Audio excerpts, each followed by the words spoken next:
2020 candidate Andrew Yang joined a Bloomberg roundtable to discuss, of course, the race, but also a topic that came up, Iowa. So right now, Andrew Yang is polling at about 3% in Iowa. You need 15% in a given state to actually win delegates. So he appeared to indicate here that during the caucus process, if he's not able to win the 15% necessary for delegates, that his support could go to Bernie Sanders. So let me share this article here. Andrew Yang said he won't be surprised if his voters end up supporting Bernie Sanders in later rounds of the Iowa caucus voting, a development that could strengthen Sanders' already surging campaign in the state.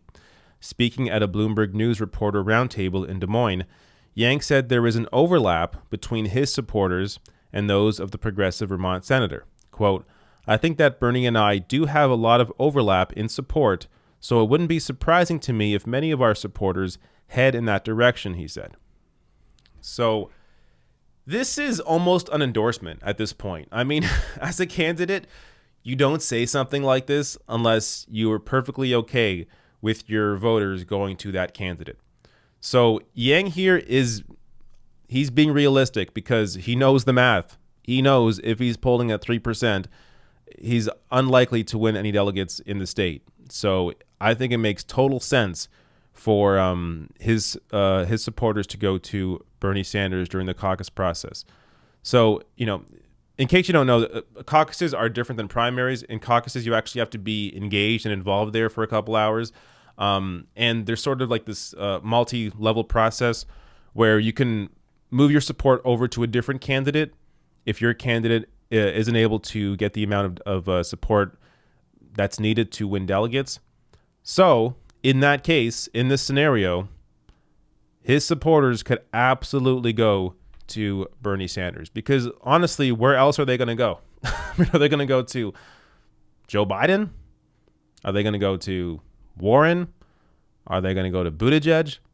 I mean, Andrew Yang and Sanders, I think, have a lot of crossover appeal because these are two candidates that are essentially political outsiders. They are anti-establishment candidates. I would say Bernie more so, but Andrew Yang still is clearly a political outsider. So he is somebody here who speaks to many of the same issues that Bernie speaks to. So, while they have maybe different solutions in many cases, I think they both have the correct analysis of what the problem is in the country. And I think 100% Bernie Sanders and his supporters during the caucus process can utilize that to bring over Yang supporters to support Sanders in the caucus and, net Sanders even more support than what we're currently seeing right now in polling. So, look, as a guy who openly supports Bernie Sanders, I 100% back this. I completely welcome the Yang Gang. I mean, this is why the Sanders movement is this mass movement of people. We welcome people into the movement. If you want to, help to lift people up, if you want to guarantee people health care, cancel student debt, take on climate change with a serious plan, then the Sanders movement welcomes you. And I'm somebody who can't even vote for Sanders, but I'm able to recognize the impact that a Sanders presidency would have globally.